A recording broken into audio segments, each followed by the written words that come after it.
Hello friends, welcome back to our channel Banik sister daily blog and eating. তো দেখতে পাচ্ছ মানে মুখে মাস্ক। রিজন এটাই যে এখন কোভিড সিচুয়েশন আবার ইনক্রিজড হচ্ছে ব্যাঙ্গালোরে। মাস্ক এখন মোটামুটি আমরা বেরিয়েছিলাম যেহেতু কেয়ার মার্কেটে, ওখানে মাস্কটা পরতেই হবে বলছে, অনেকে পরছে অনেকে পরছে না, তো পরে বেরিয়েছিলাম।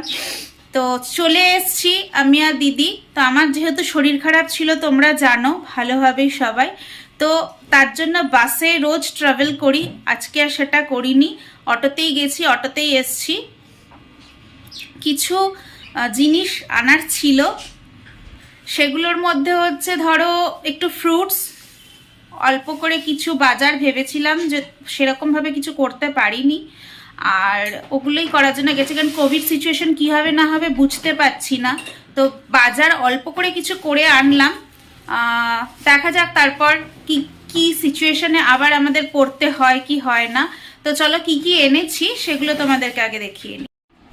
তো মার্কেট থেকে গেছিলাম তো বললামই, ওখান থেকে এসে ড্রেসটা চেঞ্জ করে নিলাম, চেঞ্জ করে এখন কি কি সামান কি কি জিনিসপত্র এনেছি, হ্যাঁ এগুলো এনেছি, মানে কি কি বাজার করেছি এবার ঠিক হয়েছে সেগুলো চলো তোমাদেরকে দেখিয়ে দিই। প্রথমেই দেখো এখানে রয়েছে শিম, বাংলা, এটা বাংলা শিম না বিদেশি শিম জানি না, বড় শিম দিদি এনেছে। কি খাবো সেটা তো পরের কথা, কিন্তু এ পেয়েছি নিয়ে নিয়েছি। এটা হচ্ছে পাকা পেঁপে, এটা আমি খাবো। এখানে রয়েছে একটা মূলো, সেটা একটা মূলোর রিজন আবার ভাববে একটা মূলো কেন, রিজনটা হচ্ছে ডাল খাবো, ডাল, মূলোর ডাল। আর রয়েছে কড়াইশুঁটি, বড় কথা হচ্ছে 5 টাকার ফুলকপি, ব্যাঙ্গালোরেও খাচ্ছি আমরা, কম কথা নয়। আছে ক্যাপসিকাম, এখানে রয়েছে আরও পেঁপে, তারপর এটাকে কি বলে আনারস, ওটার নাম ভুলে গেছি, না বেদানা, কাঁচা লঙ্কা, গুড়ি আলু বেছে বেছে নিয়ে এসছি। তারপর আছে বরবটি, বিনস, এটার নাম কি পেঁয়াজকলি, কাঁচকলা, আর হচ্ছে গাজর, লাল গাজর। তারপর শাকের তো ভ্যারাইটি আছে, ভ্যারাইটিস অফ শাক। হ্যাঁ ওই যে টুকি আপেল, আপেলের পাশে ওটা কি, আপেলের পাশে, হ্যাঁ এটা দেখো, এটা না দেখলে মিস করবে। এখানেও পেয়েছি ওকে আমরা পেয়েছি শুকনো ফুল। হ্যাঁ তারপর হচ্ছে এখানে পুদিনা পাতা, এটার নাম ভুলে গেছি, নোটে শাক, তারপর মেথি শাক, পালং শাক, মানে শাক শাক শাক। তার সাথে কিছু কিছু জিনিস এনেছে, সেটা হচ্ছে নিউ ইয়ার আসছে, একটু খেতে তো হবেই। আর তোমরা তো জানো আমার কাছে খাওয়াই ধ্যান খাওয়াই জ্ঞান। আমার জামাইবাবুটা একটু পেটুক, এইটা হচ্ছে না জামাইবাবু পেটুক না, জামাইবাবু শালিও পেটুক। এটা নিয়ে এসছি প্লাম কেক করবো, তার জন্য মিঠুনদা আসলে। জামাইবাবু একা পেটুক না, জামাইবাবু শালির সাথে পেটুক। হ্যাঁ তো এটা মিক্সচারটা নিয়ে এসছি। মিক্সচারটা আনার পেছনে রিজন এটাই, কারণ দোকানে গিয়ে আমি আলাদা আলাদাভাবে জিনিস নিতে চাইছিলাম, ওরা পাও কিলো মানে নিতেই হবে এরকম বলছে, আর না হলে অ্যাটলিস্ট 200 গ্রাম, তো আমার দরকার নেই, তার থেকে মিক্সচারটা নিয়ে নিলাম। সাথে নিয়েছি একটু হ্যাজেলনাট, আর নিয়েছি হচ্ছে ফ্রুটি, আর নিয়েছি হচ্ছে কিশমিশ, বাড়িতে কাজু আছে। তারপর দিদি বলল ওই খেজুর, তাই তো খেজুর আছে, তো ওগুলো আর কিছু নিলাম না। তো চলো এবার এখন দুপুর বেলা, তো আমাদের খাইতেই হবে কিছু। যাওয়ার সময় খেয়ে বেরিয়েছি, উফ মা, আমি খেয়েছি, দিদি খায়নি, দিদির ইচ্ছা করেনি। তো চলো দুপুরবেলাটা কিছু হামলুমলো করে খেয়ে নিই, কিছু তো একটা খাবো, যাই হোক খেয়ে নিই, তারপর এগুলো একটু গুছিয়ে টুছিয়ে রাখা হবে, তারপর সাপটিয়ে খাওয়া হবে। বাজার থেকে ফুলকপি শিম এনেছিলাম, তোমরা তো দেখতেই পারলে। তো তার সাথে ভাবলাম যে তখন টাটকা টাটকা সবজি এনেছে, একটা পাতলা ঝোল করেই নিই, কারণ ডাল আগে থেকে বাটাই ছিল, তো বড়া করে ঝোল করতে বেশিক্ষণ সময় লাগবে না। তো দেখতেই পাচ্ছ একদম পাতলা ঝোল, কালারেই বোঝা যাচ্ছে। তার সাথে ভাতটাও নিয়ে নিয়েছি একদম নরম করে, কারণ শক্ত ভাত বোনকে খেতে না করেছে। আর তার সাথে নিয়ে নিয়েছি একটুখানি পেঁপে, কারণ অন্য আর স্যালাড কিছু কাটতে ইচ্ছে হয়নি, ওর জন্য পেঁপে অল্প একটুখানি করে নিয়ে নিয়েছি। আর আমি আমার জন্য নিয়েছি একটুখানি লেবু, হাফ লেবু। তো লাঞ্চটা কমপ্লিট করে আমি আনারগুলো ছাড়িয়ে রেখে দিচ্ছি, কারণ ভাবলাম একবারে যদি ছাড়িয়ে রেখে দিই তাহলে জুস করতে সুবিধা হবে, ওর জন্য সব কটা আনারই ছাড়িয়ে রেখে দিচ্ছি।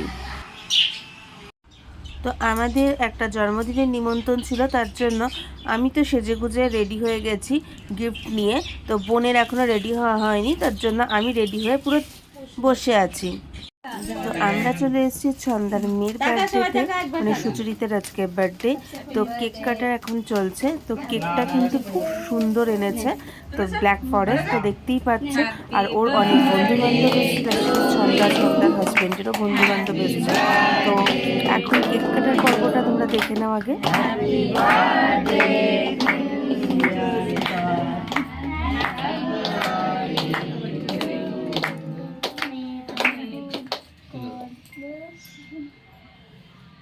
আগে আমাকে খাই দাও। হাতে দিয়ে দাও।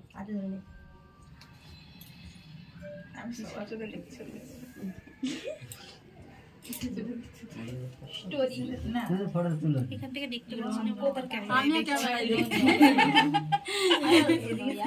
না না ঠিক আছে, ক্যামেরায় দেখে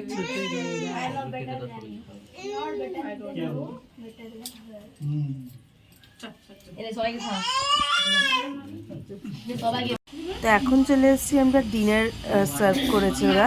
তো দেখতেই পাচ্ছ খুব ভালো বিরিয়ানি করেছে, চিকেন বিরিয়ানি, তার সাথে রায়তা। চিকেন বিরিয়ানিটা বেশি একটু হেভি হয়ে গেছিলো আমার পক্ষে। আর তার সাথে পাঁপড়, পায়েস আর এটা গোলাপজাম, যেটা ছন্দা নিজে হাতে তৈরি করেছে। আমি তো খুব ভালো খেয়েছি। তো কালকে অনেক রাত্রে বাড়ি ফিরেছি, তার জন্য আর সেরকমভাবে তোমাদের সাথে কথা বলা হয়নি। তো কালকে একটু খাওয়াটাও আমার পক্ষে একটু বেশি হয়ে গেছিলো, কারণ সত্যিই খুব ভালো বিরিয়ানি করেছিল, টেস্ট খুব ভালো হয়েছিল। সাধারণত আমি আমার বোনের হাতের বিরিয়ানি ছাড়া কাউরটা ভালো হয়েছে এই কথাটা আমার মুখেও আসে না, কারণ আমার অতটা টেস্ট লাগে না।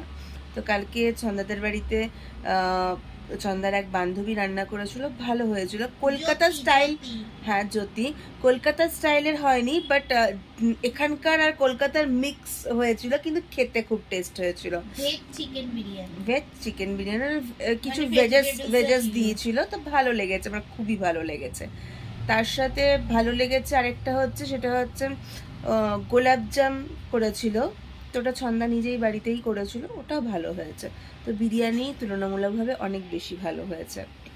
তো কালকে একটু কাজের প্রেশারও পড়ে গেছিলো, তার কারণ হচ্ছে কেয়ার মার্কেট গেছিলাম, কেয়ার মার্কেট থেকে বাজার করা, সেগুলোকে পরিষ্কার করে আলাদা আলাদা সব প্যাকেটে রাখা, কারণ শাক টাকগুলো আলাদা করে না রাখলে যখন রান্না করতে যাব তো তখন খুব চাপ হয়ে যায়। তো তারপর বার্থডেতে যাও, কিন্তু বার্থডেতে আমরা খুব এনজয় করেছি, আমি তো সিরিয়াসলি করেছি। আর ওখানে যেহেতু দেখবে একসাথে যদি বাইরে যখন আমরা থাকি না, একসাথে প্রচুর বাঙালি আসলে তাদের সাথে কথাবার্তা বলতে বলতে কখন টাইম চলে যায় সেটা কিন্তু সত্যি বোঝা যায় না। ঠিক আমাদের ক্ষেত্রেও এরকম হয়, যখন আমরা অনেক বাঙালি ফ্যামিলি একসাথে বসে আড্ডা মারার কথা বা কোনো একটা অনুষ্ঠানে আমরা যাই, আমার ক্ষেত্রে তো খুব ভালো, মানে এইগুলো হয় যে কখন যে টাইম চলে যায় বোঝা যায় না। তো আজকের এই ভিডিওটা তোমাদের কেমন লাগলো অবশ্যই কমেন্টসে জানিও। লাইক, শেয়ার, সাবস্ক্রাইব করতে কিন্তু ভুলো না। টাটা।